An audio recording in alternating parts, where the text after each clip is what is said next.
Voici notre machine CNC créée en mode DIY, c'est-à-dire do it yourself, c'est-à-dire fait soi-même. C'est une machine numérique type fraiseuse graveuse à 3 axes à commande numérique. Alors, la surface de travail est de 400 par 300.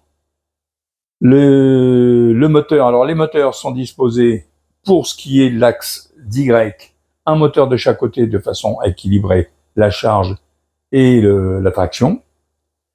Le moteur X avec une vis à billes qui entraîne le chariot qui supporte l'axe Z.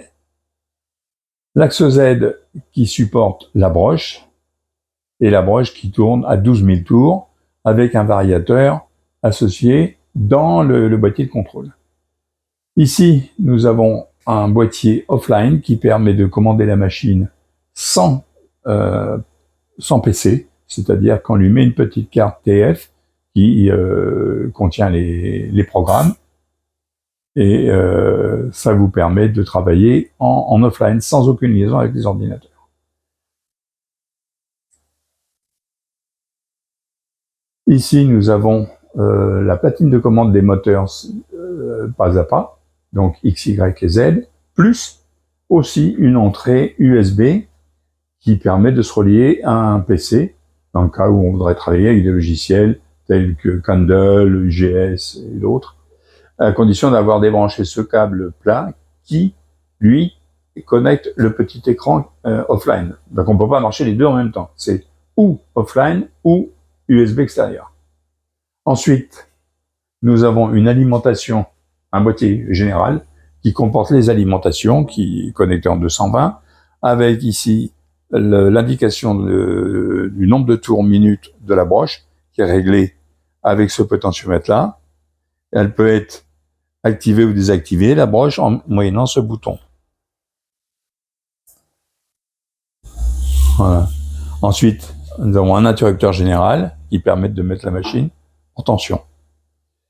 Ici, sur le plan de travail, on a une géométrie présentée de façon à pouvoir mettre des éléments à graver ou à percer, fixés par des inserts qui sont ici à distance égale à chaque point des carrés dessiné. Voilà, on travaille dans cette surface-là. La hauteur de la broche peut être modifiée en dévissant son support. On peut la diminuer ou l'augmenter. Mais de toute façon, l'axe des Z commande déjà cette hauteur, donc il n'y a pas besoin de faire beaucoup de modifications. Alors, chaque axe est contrôlé aussi pour la partie maximale arrière par des fins de course. Donc ici, on a l'X, on a le Z qui est ici, le Z qui est ici, et là.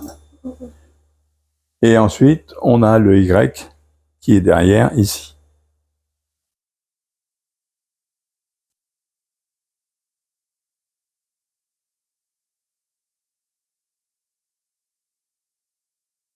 Alors, l'axe des Y est un peu spécial puisque en fait, il est équipé de deux moteurs qui sont synchronisés, qui en fait se déplacent en tirant sur une courroie crantée à partir des pignons qui sont sur les moteurs. Et le déplacement se fait avec un chariot qui est avec 3 poulies supérieures et 2 poulies inférieures. Chacune des poulies possède un excentrique de façon à pouvoir ajuster le contact des roulettes avec le vide du rail qui est ici. Ce qui permet de bien centrer les poulies et de bien les serrer, surtout pour pas qu'il y ait de jeu au niveau de l'axe.